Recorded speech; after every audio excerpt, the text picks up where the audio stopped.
पत्नी बोली, थोड़े पैसे बचा कर रखो, जमाना बहुत बदल गया है।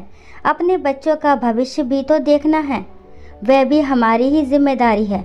मैं बोला, तू चिंता मत कर, जब तक हमारे बच्चों की जिम्मेदारियां सामने आएगी तब तक नरेश और दीपू, मेरे दोनों भाई, अच्छी नौकरी में होंगे। पत्नी बोली, मैं ये नहीं कहती कि भाइयों पर खर्च मत करो, मगर फजूल खर्ची तो मत करो। दोनों को एक एक बाइक दिलवाना क्या जरूरी था? मैं बोला, भाई है मेरे, एक मेरा बायां हाथ है तो दूसरा दायां। देखना, एक दिन इस घर में पैसों की नदियां बहेंगी। दोनों इतना कमाएंगे कि तुमसे संभाले नहीं संभलेगा। मैं अपने भाइयों के लिए जान देने को तैयार एक साफ दिल वाला इंसान था। मन में जरा भी कपट नहीं था। हम 6 भाई बहन थे और मैं सबसे बड़ा बेटा था। मेरी शादी को कुछ ही महीने हुए थे जब मेरे पिताजी चल बसे। 3 बहनों और एक छोटे भाइयों की पूरी जिम्मेदारी मुझ पर आ पड़ी थी। धीरे धीरे मैंने एक एक कर तीनों बहनों की शादी करवाई, साथ ही नरेश और दीपू को अच्छी शिक्षा दिलवा रहा था। भाई कोई भी छोटी सी मांग करते तो मैं बिना सोचे पूरी कर देता। मेरे खुद के भी 2 बेटे थे, सब पढ़ रहे थे। खर्चा बहुत बढ़ गया था, मगर मैं हंसते हंसते सब कुछ झेल रहा था। मुझे तसल्ली थी कि मैं परिवार के लिए कुछ कर पा रहा हूँ। फिर वो दिन भी आया जब मेरे दोनों भाइयों की सरकारी नौकरी लग गई। मैं तो जैसे आसमान में उड़ने लगा। नौकरी लगते ही रिश्ते भी आने लगे। मैंने 2 अच्छे परिवारों की लड़कियां देखकर दोनों की सगाई कर दी। पत्नी बोली, सगाई तो कर दी है, मगर शादी करने में जल्दबाजी मत करना। कमाई के पैसे घर आने दो, उन्हीं से शादी करेंगे। मैं बोला, तू हर बात में शंका करती है। अगर भाइयों की शादी के लिए मुझे कर्ज भी लेना पड़े तो ले लूँगा, वो कमाकर लौटा देंगे। मुझे अपने भाइयों पर पूरा भरोसा है। मैंने पत्नी की कर्ज लेकर भाइयों की शादी कर दी। घर में 2 नई नवेली बहुएं आ गईं और परिवार और बड़ा हो गया। भाइयों की पोस्टिंग दूर दराज के शहरों में हो गई थी तो दोनों अपनी अपनी पत्नियों को साथ ले गए। शुरुआत में कुछ महीनों तक उन्होंने अपनी तनख्वाह से थोड़े बहुत पैसे भेजे, मगर धीरे धीरे वो भी बंद हो गया। अब मैं जब भी कॉल करता तो वे फ़ोन उठाना भी ज़रूरी नहीं समझते। उधर कर्ज के बोझ तले मेरी दुकान भी ठप पड़ गई थी। इसी बीच मेरा बड़ा बेटा अभय इंजीनियरिंग करना चाहता था, लेकिन ना तो मेरे पास पैसे थे और ना ही कोई जुगाड़, क्योंकि पहले से ही मैं बहुत कर्ज में डूबा हुआ था। अभय ने खुद लोन लेकर पढ़ाई शुरू की और कुछ सालों बाद एक अच्छी कंपनी में उसकी नौकरी लग गई। अब मेरा छोटा बेटा विवेक भी इंजीनियरिंग करना चाहता था, लेकिन मेरी आर्थिक स्थिति अब भी नहीं सुधरी थी।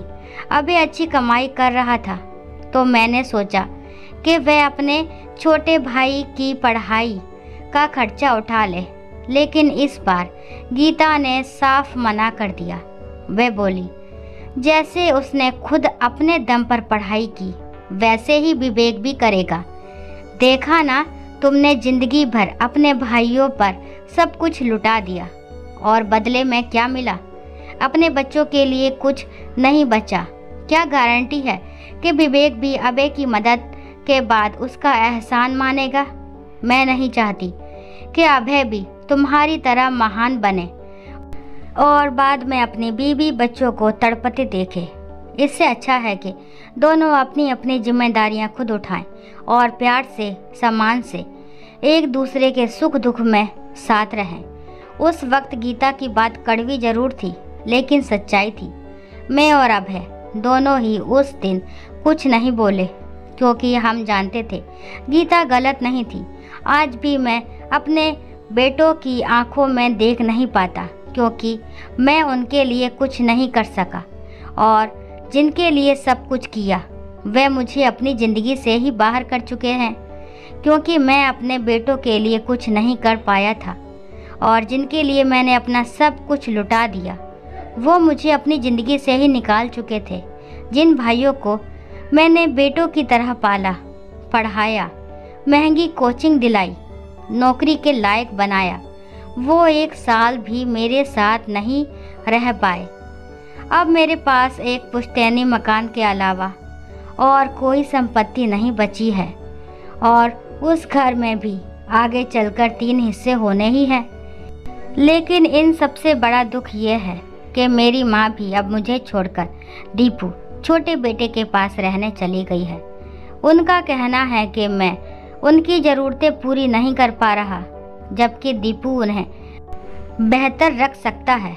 यही वो माँ है जिन्होंने गीता, मेरी पत्नी, और मेरे बेटों की ज़रूरतों को दरकिनार कर अपने छोटे बेटों की हर इच्छा पूरी की थी।